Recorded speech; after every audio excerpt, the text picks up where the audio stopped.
אנחנו מדברים על כביש 44, מה שאתה רואה, הגישה בין בן גוריון לתל אביב, שטח פריקה מסודר, כניסה לחניון שממנו יורדים לכיוון המחסן.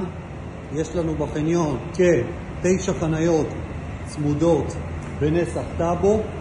אני אראה לך עכשיו את המחסן, הנה הגישה, אתה יורד עם האוטו, ניתן להכניס לפה מכונית עד 2.5 מטר גובה. למעלה ניתן לשים משאית פריקה של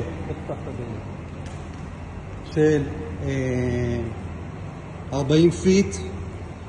הנה 9 חניות, יש פה מקבצים של 3, 3 ו3, כניסה למחסן עם דרך שער עם שטח גבוה.